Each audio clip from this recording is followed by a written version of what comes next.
या नबी आपका जिस वक्त इशारा होगा फिर यकीनन हमें तैबा का नज़ारा होगा। मोहब्बत और अकीदत से ज़रा जी लगा करके एक मरतबा कहें सुभान अल्लाह। आप सुभान अल्लाह कहेंगे तो इसका एहसास आपको नहीं है कि इस पर अल्लाह तबारक व ताला हमें कितना अजर अता फरमाएगा। सिर्फ एक मरतबा जब बंदा अपनी ज़बान से सुभान अल्लाह या अल्हम्दुलिल्लाह कहता है तो अर्श आज़म वज्द करने लगता है, हिलने लगता है। पूछा गया अर्श आज़म तुम तो ठहरे हुए थे, तुम्हारे वज्द करने की वजह क्या है, ये हिलने की वजह क्या है अचानक से? तो अर्श आज़म जवाब देता है इस रूए ज़मीन पर अल्लाह के बंदे ने अल्लाह की हम्दो सना को बयान किया है, यानी अपनी ज़बान से सुभान अल्लाह अल्हम्दुलिल्लाह कहा है। कहा तो इस तरह से तुम कब तक हिलते रहोगे? अर्श आज़म जवाब देता है जिस बंदे ने अपनी ज़बान से सुभान अल्लाह अल्हम्दुलिल्लाह कहा है, जब तक अल्लाह उसकी बख्शिश नहीं फरमा देगा मैं तब तक हिलता रहूंगा। तो आप सुभान अल्लाह कहेंगे, अल्हम्दुलिल्लाह कहेंगे, अर्श आज़म तुम्हारे लिए सिफारिश बन करके खड़ा हो जाएगा। या नबी आपका जिस वक्त इशारा होगा फिर यकीनन हमें तैबा का नजारा होगा। और मौत तो इसलिए लगती है भली हमको बहुत, बाद मरने के दीदार तुम्हारा होगा।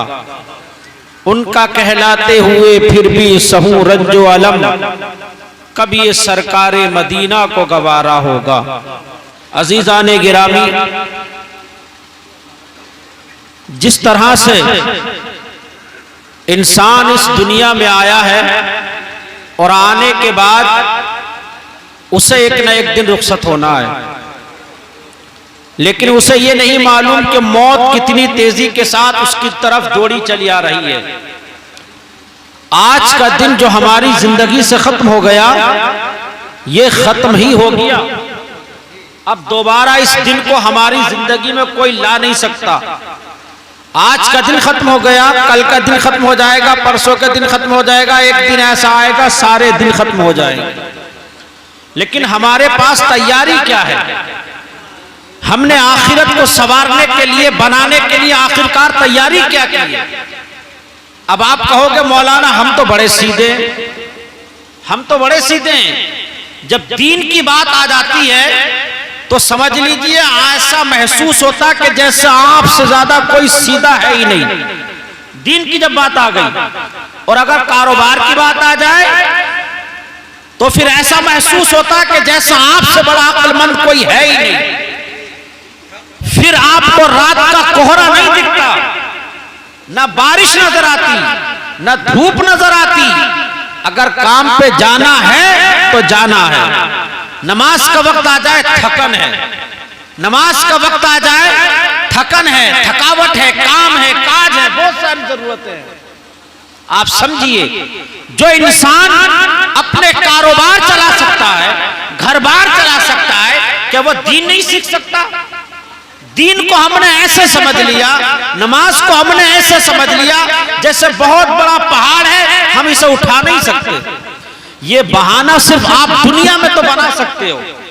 रब कहता है रब्बुकुम आलमु बिमा फी नुफूसिकुम इन तकूनु सालिहीन। जो तुम्हारे दिलों में है, जो तुम छुप करके करते हो, जो तुम सामने करते हो, सब तुम्हारा रब जानता है, सब जानता है। हमने आपको समझा दिया, आपने हमें समझा दिया। अरे मौलाना साहब आपको क्या मालूम, आपको क्या मालूम मैं कैसे जिंदगी गुजार रहा हूं, शाम को आता हूं, सुबह को चला जाता हूं, सुबह को आता हूं, शाम को चला जाता हूं। समझा दिया आपने, लेकिन रब की निगाहों से छुपा हुआ नहीं है। उसने कहा बंदे मैंने तुझे इसलिए नहीं पैदा किया, भाई मैंने आपको मिसाल के तौर पर कोई सामान दे दिया, मैंने आपसे इतना कहा ये चीज मेरी है और इसे बस थोड़े से वक्त में इस्तेमाल करना, ज्यादा इस्तेमाल मत करना। अल्लाह ने जो हमें और आपको ये जिंदगी दी है ये उसकी अमानत है। ये कोई हमारे घर की प्रॉपर्टी थोड़ी है, ये हमारे घर की जान थोड़ी है, ये उसकी अमानत है। वो जिस वक्त चाहे, जब चाहे इस जिंदगी को वापस ले सकता है, उसे कोई रोकने वाला नहीं है। अब तुम चाहे अपने घर का अमीर हो, कोई नहीं, करने दो, कितने भी कुछ हो, लेकिन जब अल्लाह इस अमानत को वापस लेगा तो आप उसे रोक नहीं सकते। उसकी शान के आगे किसी की शान काम नहीं आ सकती। तो अल्लाह ने ये हमें और आपको जो जिंदगी दी है ये उसकी अमानत है, लेकिन हम इसे ऐसे इस्तेमाल कर रहे हैं, ऐसे इस्तेमाल कर रहे हैं कि सिर्फ काम काज के अलावा इसे और कोई काम है ही नहीं। हमारा काम है सिर्फ सुबह को टिफिन उठाना, शाम को काम पे चले जाना, वहां से आना, दो चार बातें करी, इधर आधर उठे बैठे और आराम से सो गए, और इसी में हमारी पूरी जिंदगी खत्म हो गई। लेकिन हमारा वही काम रह गया। अरे मेरे भाई सोचो, जब अल्लाह ने हमें पैदा किया है, उसने हमें पैदा किया है, हम कितने साल माँ के शिकम में जिंदा रहते हैं, फिर वो हमें पैदा करता है, पूरी दुनिया को उसने बनाया है और पूरी दुनिया को वो रोजी भी देता है। तो हमारे टिफिन उठाने से काम चलेगा या हमारे काम काज करने से काम चलेगा? हम सुबह से शाम तक कितना ही काम कर ले, रात दिन काम कर ले, लेकिन तरक्की नहीं कर सकते जब तक रब नहीं चाहेगा, जब तक अल्लाह की मर्जी नहीं होगी, अल्लाह की रहमत हमारे उस काम में शामिल नहीं होगी, तब तक हम तरक्की नहीं कर सकते। वरना मेहनत में हमारे कमी थोड़ी है यार। जो आदमी सुबह से शाम तक मेहनत करता हो वो मेहनती तो होगा। तो हमारी मेहनत में कमी नहीं है, लेकिन इसमें बरकतें नहीं है, और बरकतें ऐसे नहीं मिलेंगी घर बैठे। बरकतों के लिए रब की बारगाह में झुकना पड़ेगा। अल्लाह कहता है बंदे कहां है, कहां घूम रहा है? उसकी रहमत हमें रात दिन बुलाती है, उसकी बरकतें हमें रात दिन आवाज देती हैं। हमसे कहा जाता है अल्लाहु अकबर, ये कोई आम कलमात नहीं है। दिन में 5 मरतबा हमें आवाज लगाई जाती है, अल्लाहु अकबर, अल्लाहु अकबर।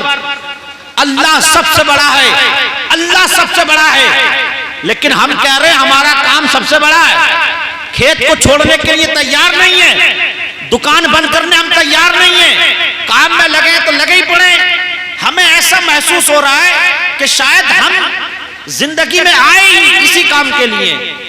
मेरे भाई सोचो समझो, लेकिन अभी समझ में नहीं आता। जैसे बच्चों को समझाते हैं ना बचपन में कि बेटा पढ़ लो पढ़ लो पढ़ लो, मान जाओ मान जाओ, ना जी समझ में नहीं आएगी। जब बड़ा हो जाएगा, बच्चे कच्चे हो जाएंगे, तब एहसास होता है, तब खून का आंसू होता है। यही वजह है आज हम तुम्हें समझा रहे बता रहे, आज एहसास नहीं होता, लेकिन जब इंसान बिस्तर पर आ जाता है या कोई हादसा हो जाता है तब होता है अरे या अल्लाह ये क्या हो गया, तब महसूस होता है कि ये क्या हो गया। तो जब चिड़िया खेत चुग जाए तो फिर हाथ मलने से कोई फायदा नहीं है, खेत को पहले ही जाके रखा लेना चाहिए।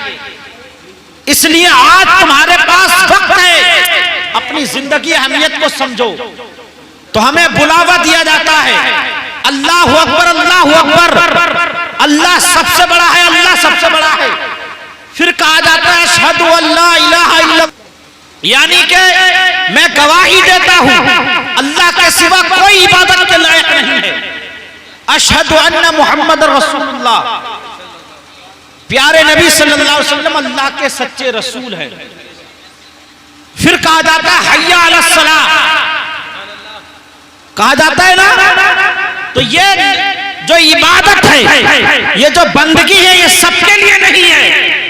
कहा जा रहा है कि जो लोग अल्लाह को सबसे बड़ा मानते हैं और अपने दिल में ये अकीदा रखते हैं कि अल्लाह के सिवा कोई इबादत के लायक नहीं है, और प्यारे नबी की रिसालत पर यकीन रखते हैं, प्यारे नबी की रिसालत को तस्लीम करते हैं, अब उनसे कहा जा रहा है कि जो लोग अल्लाह को बड़ा मानते हैं और जो ये मानते हैं कि अल्लाह के सिवा किसको इबादत के लायक नहीं, और प्यारे रसूल अल्लाह के सच्चे रसूल है, तो अब वो लोग आए, कहाँ आए?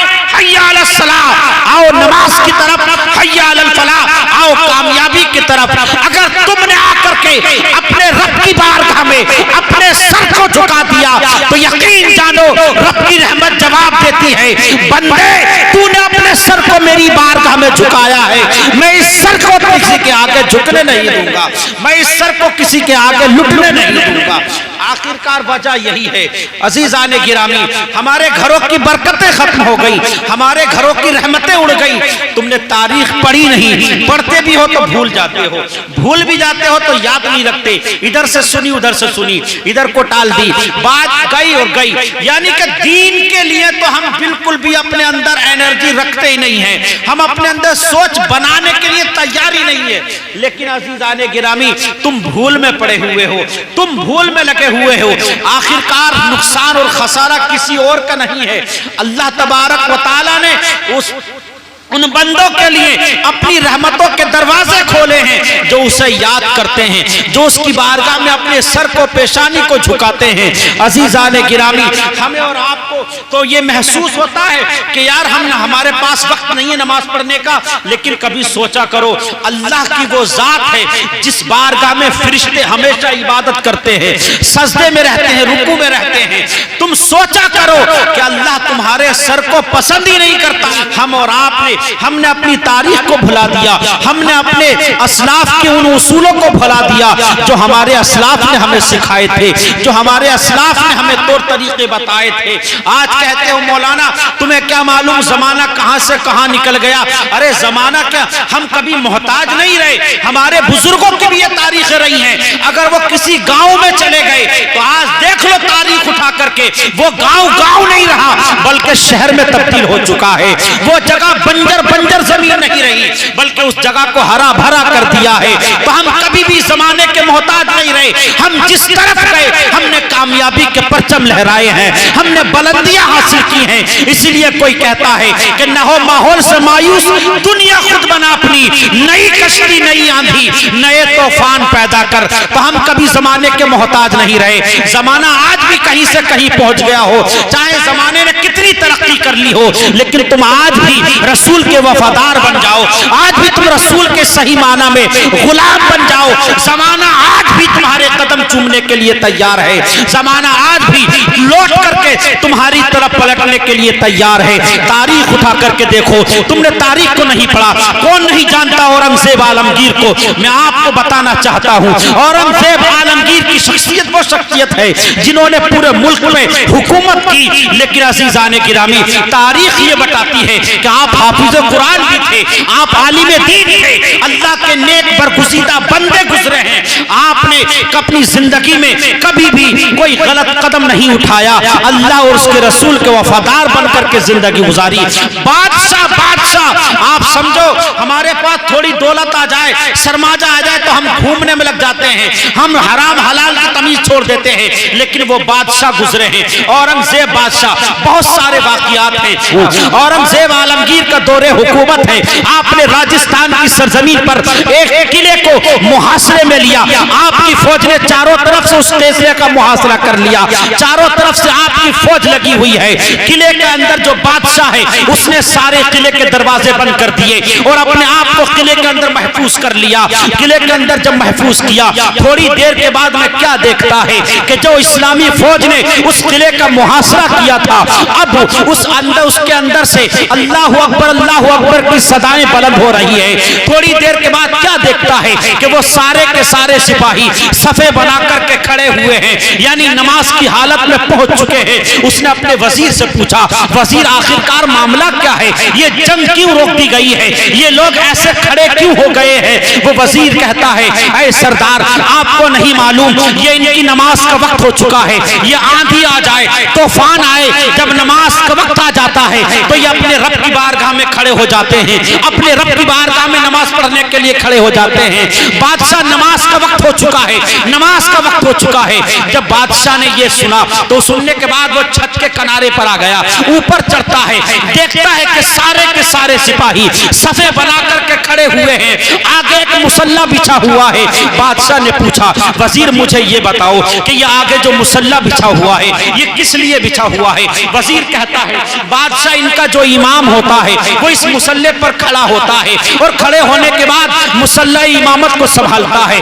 जैसे जैसे ये हरकतें करता है पूरी कौम इसके इशारे पर हरकतें करती है। ये रुकू में जाता है, पूरी कौम इसके इशारे पर रुकू में जाती है। ये सजदे में जाता है, पूरी कौम इसके इशारे पर सजदे में जाती है। ये इनका इमाम होता है, इमाम।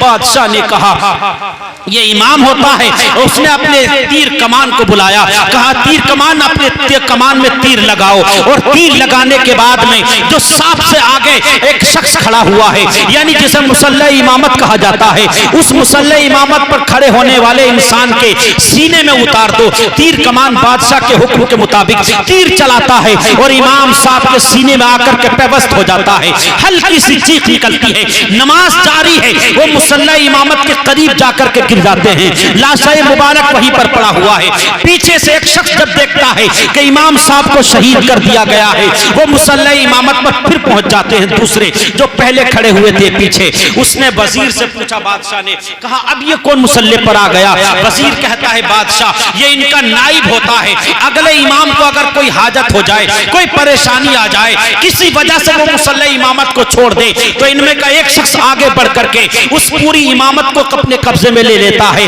और पूरी नमाज को कराता है। अब ये इनका नाइब इमाम आ चुका है। वजीर ने फिर हुक्म जारी किया कि तीर कमान को बुलाया जाए।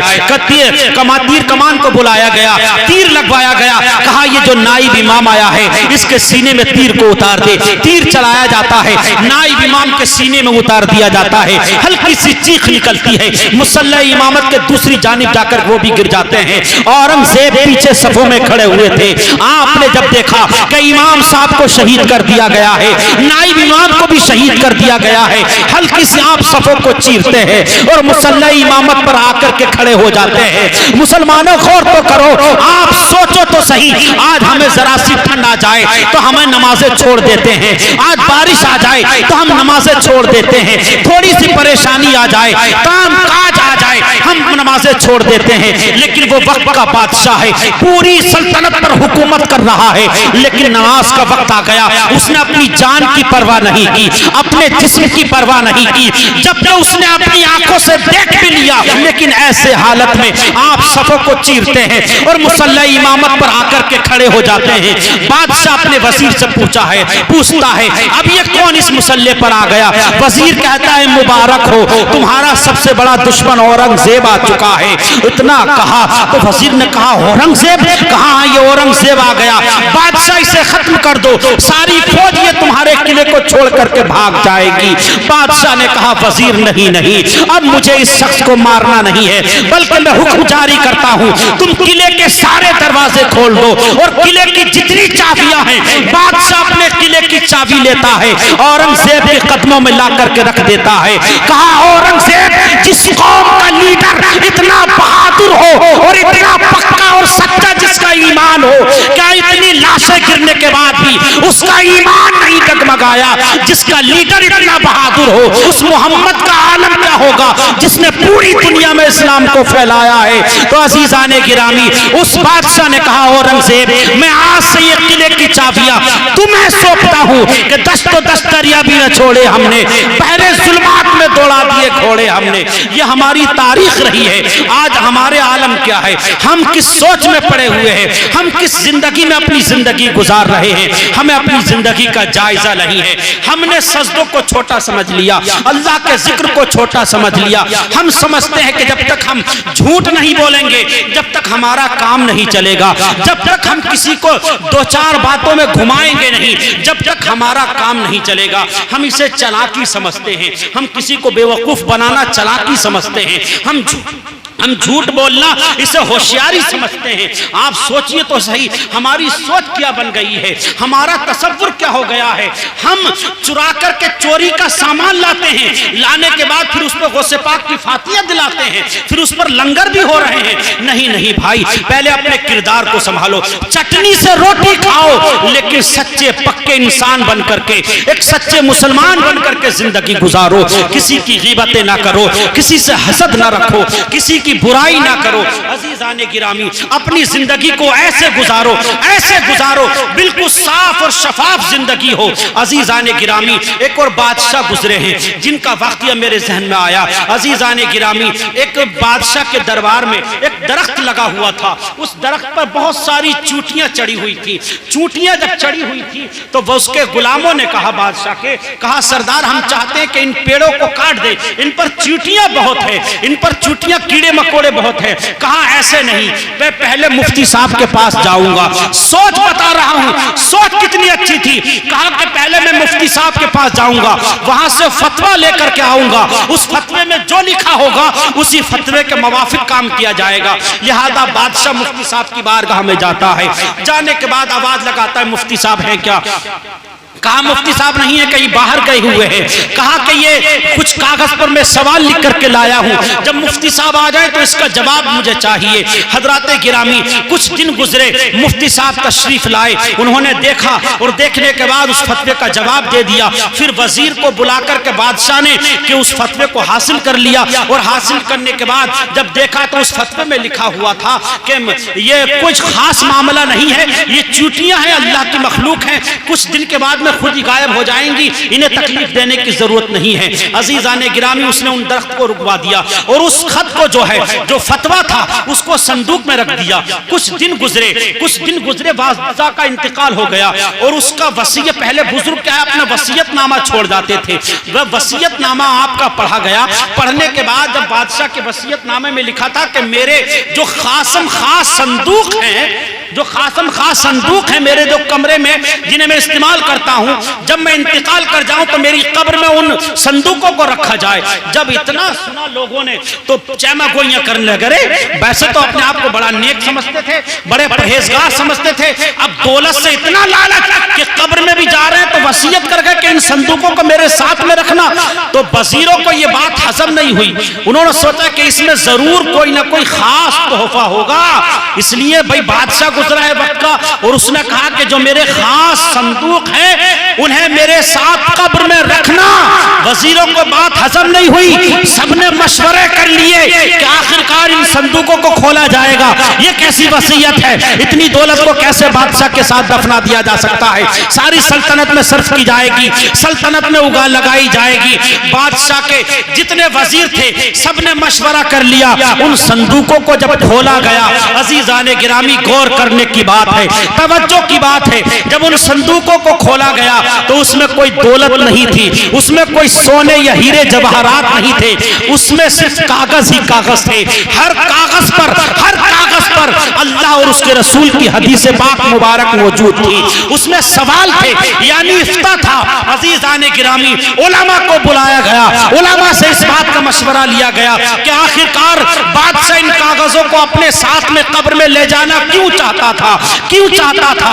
तो उलमा ने कहा कि ये बादशाह नेक था, परहेजगार था, ये इन फतवों को कब्र में इस तरह इसलिए ले जाना चाहता था ताकि अल्लाह की बारगाह में दिखा सके, बता सके, ऐ मौला मैंने इस दुनिया में रह करके बादशाहत तो जरूर की है, मैंने इस दुनिया में रह करके ऐशो इशरत की जिंदगी जरूर गुजारी है, लेकिन फैसला तेरा और तेरे रसूल के खिलाफ नहीं किया है। जब मैंने फैसला किया है तेरे रसूल के वफादार बनकर के फैसला किया है, जब मैंने फैसला किया है तेरी शरीयत को सामने रख करके फैसला किया है।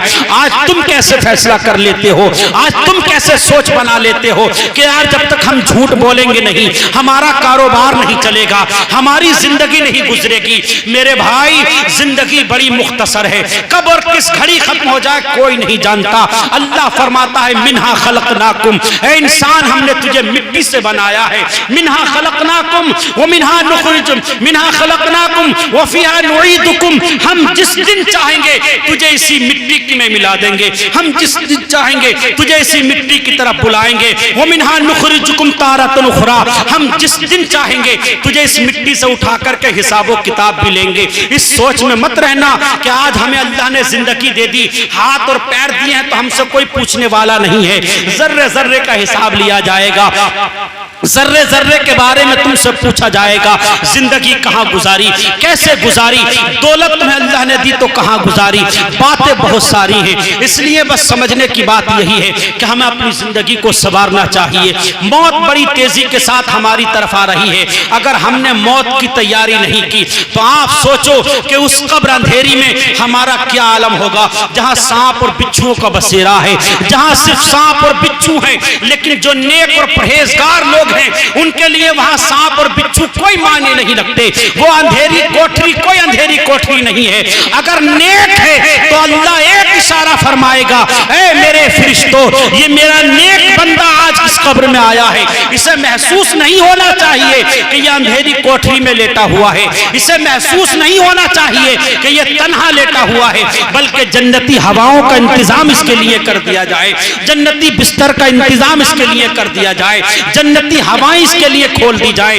अल्लाह एक इशारा फरमाएगा, लेकिन इशारा तो तभी होगा जब हमने अल्लाह को राजी किया होगा, जब हमने अल्लाह के मुवाफिक काम किए होंगे। अगर अल्लाह ही हमसे नाराज होगा तो सोचो ना हम दुनिया में कामयाब हैं और ना आखिरत में कामयाब हैं। इसलिए कोई कहता है कि खाक हो जाएं अदू जलकर, मगर हम तो रजा, दम में जब तक दम है जिक्र उनका सुनाते जाएंगे।